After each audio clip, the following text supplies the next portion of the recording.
I'll kind of end this whole section with, if we have forces that we don't like on implants, these are the things that can happen. Bone loss of cement retention with our cemented restorations. And what percentage do you think now, first of all, it's kind of funny. At the American Academy of Fixed Prosthodontics, they looked at the study where they looked at what percentage of implant restorations are the type where it's cemented on, and which one are the more of the way we used to do it, where you have a hole through the top and you screw it in place. Which percentage, which one's the higher one, the cemented or the screw retained? Okay, cement. Is it easy? Why didn't we like cement retained restorations previously?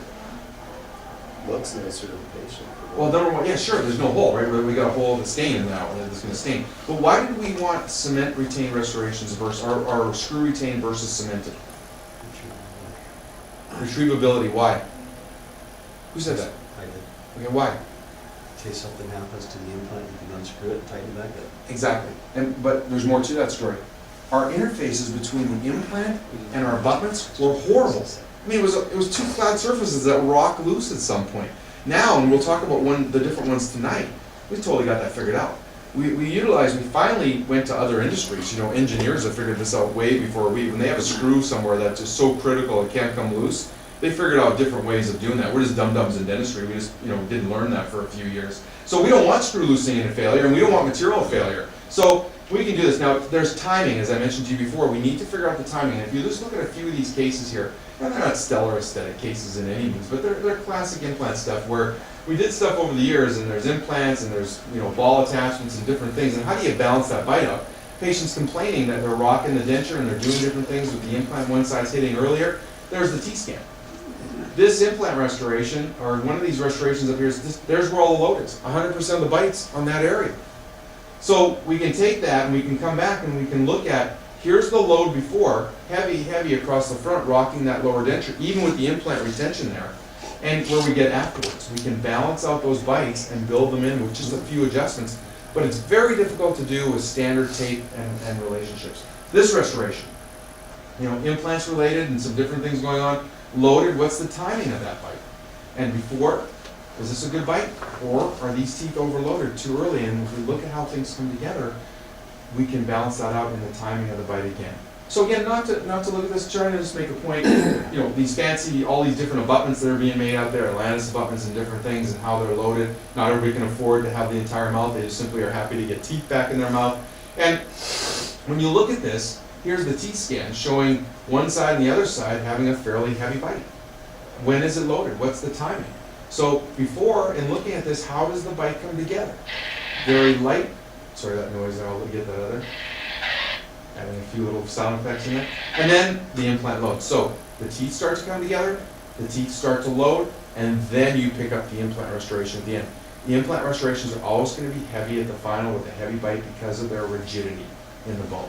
All right, so again, make sure you understand that, make sure you have that, that'll increase your success, because this is just one example of what can happen.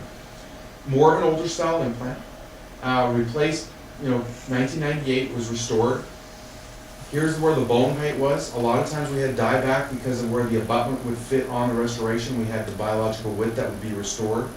So that was replaced. A little bit of evidence of early bone loss that we kind of have accepted in different things. In 2003, you can see a lot of bone loss. The restoration was equilibrated. No bone was augmented with the T-scan. Okay? All bone self-regenerated. You not only see that around implants, I think David, you showed lots of cases where you've gone with lasers, adjusted the bite, cleaned up the area, and all of a sudden these defects start to fill back up with bone. So there's a lot of things that we can do, and T-scan is just one of those tools. How many of people use this thing out there? It's about an $8,000 piece of equipment. Okay? All dental areas are using this. You want to know one of the biggest areas that's using this? You think the restorative dentist is one of the biggest ones that would want to make sure this is. Finally, they've got the attention of the orthodontists. Finally, they're kind of making these teeth, they're in a beautiful place, but now they're starting to come together. And if you look at this, there's about 20,000 users in the US. In Europe, there's less than 100. So even in inclusion, we're ahead of those guys. I love saying that and telling that. So we can make beautiful restorations with implants. We can make everything kind of blend in. And I think that we're looking at, this is something that's going on, and I'll tell you, like I told you, you have some great programs going on, right? Is this the right website, David? for Gold Dust? Yes. Yeah. So if you want to learn about some of the things that are going on here related, I'm teaching an occlusion course here in June, I think. I'm coming in. Gold Dust put together this clinical mastery. Myself and Mark Montgomery are doing some stuff in Las Vegas with a full mouth course. And so there's a lot of opportunity for you to learn more about these things as time progresses. That brings us to one of the reasons why we're here tonight. And Eurotechnica is again a company that has a system that ProWest and EDI, which is Eurodental Implant, the distributor here, are bringing and have in the middle of getting it certified by the FDA, which is just around the corner next month to be finished, and will be able to be used here in the US. So I'm going to spend a few minutes just going through that and showing you that system this evening so that you can understand what it's all about. And then those who are going to join us tomorrow are going to get more of an in-depth knowledge of the whole system itself. So why are we here? How many patients have you ever had in your office? And I probably looked at the whole practice that I purchased. You know, how many patients were really active? How many patients had treatment? And it's a prosthodontic practice, more or less, historically. So what happens there? They get treated and they go off to Never Never Land. Some of them go to their old dentist, and some of them stay there to get hygiene and whatever else. But there was a whole element, and I put out this ad where I said, I went up to every denture patient that was ever, found out that a few of them weren't alive anymore doing this, but we went out to every denture patient and we said, when was the last time you've been into something that was hard, or had an apple, or had any of those kinds of things? And we explained the opportunity of implants. And we did that in November, December. And by the end of January, we had 67 new patients booked for implants. Whether it was something simple, like we're going to talk about tomorrow, just simple little, round type, trailer hitch type implants, or something more elaborate. People who have dentures that we kind of just do it partials, you wouldn't believe the number of patients that I'm converting their partial into an implant retained partial. You still have some teeth and some other things, but there's a whole element that we kind of just leave go. And I mentioned to you earlier that we're learning how to do implants in dental school now, which, I don't know, did any of you guys learn how to do implants in dental school? No. But we're leaving out the removable part. So I think we're missing something in the whole, you need to learn it all, it's still there. And so I did this whole thing, still this forbidden fruit was the advertising that went out. Implants are not plastic surgery. I mean, they're not open heart surgery. They're relatively simple and straightforward. The concept is measure 3 times, cut once. That's my philosophy. So patients think, oh, it's a big surgery, it's whatever. How many of you extract teeth? You guys all take out teeth. I'm going to tell you something. Some of your extractions that you've done are far more invasive and involved than any implant that you'll put in.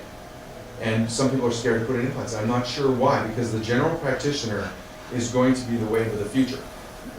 The specialists putting in implants definitely will put in more on a monthly basis.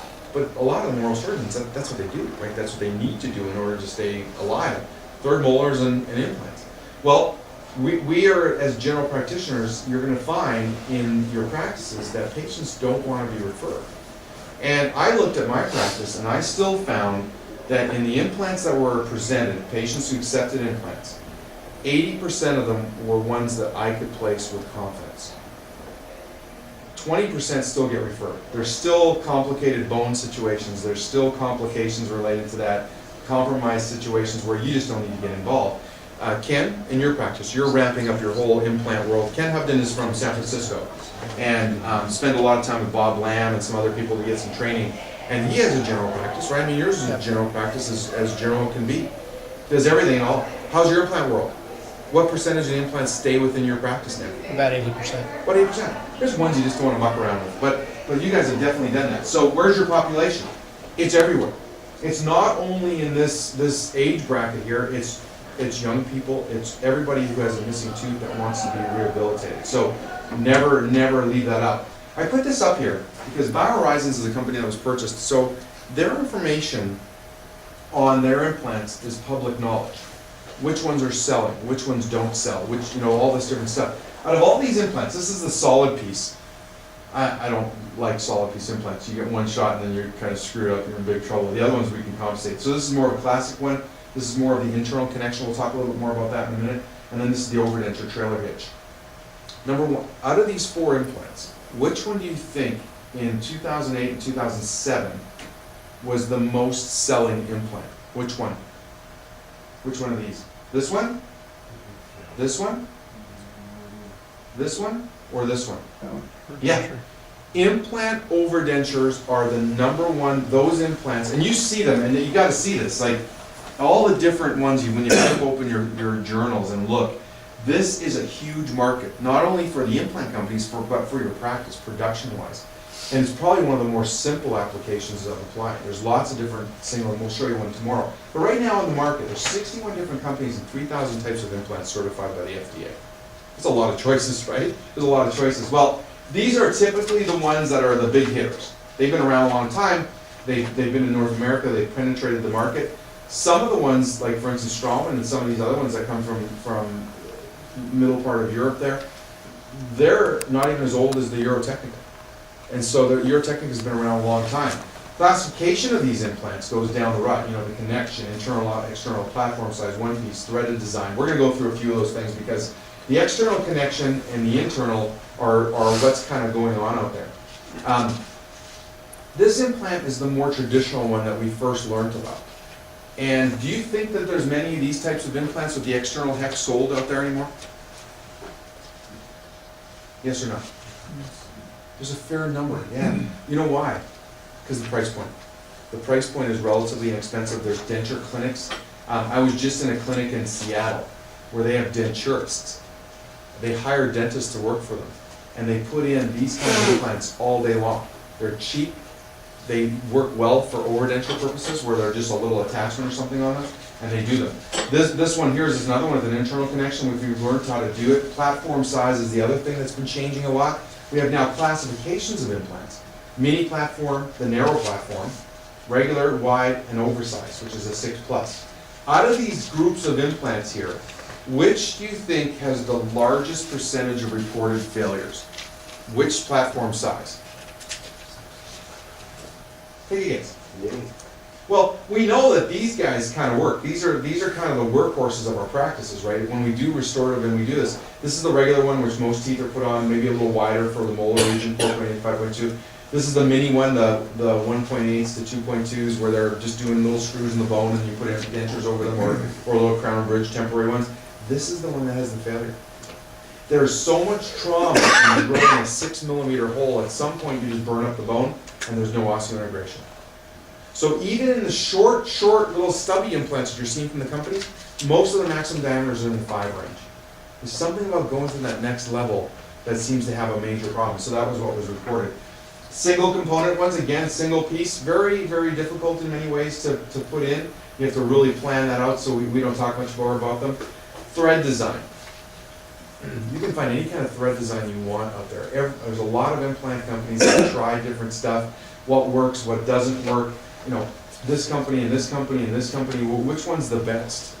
There's a company that will sell you whatever you want. They have every kind of thread design and bubble design and whatever you want. I think a company should stand by one or the other and make a decision what's best and have that universally on their implants. I mean, don't you think? Why would you have these different things? And bone quality and quantity is not the issue anymore because of thread design. Now, when you look at some of these, I always say caution. Those who have grown up in a cold climate in Detroit, did you ever go ice fishing? Not me. No, you never went? But that's what I think these are used for, not for dental implants. So these are for augering out ice to go through and fish through, but there's some thread design concepts that make sense and some that just don't. The first thing that they decide to do to modify with the latest implants with this surface coatings, okay? Surface coatings now, and I told you, some of the companies like Innova, whatever you want, sir, we'll sell you whatever you want. I don't think you should be, and then, what about the thread design? Which design allows for stability? If you think about threads on an implant, a lot of times in the early days, we had implants that were called press fit. We had no threads at all. And some of those did pretty well. So why do we need all these threads now? Because what happens is this. Number one, we like to immediately load now. So we need to have this immediate stability. And thread design going into the bone is the only way to get immediate stability, because guess what happens? In the first 100 days of implants being in the bone dies away. And then it reapplies itself, it regrows and becomes osseointegrated. So at that 100 days, you can have failure still. This is where Carl Mistress wrote an article and said, every implant that's loaded immediately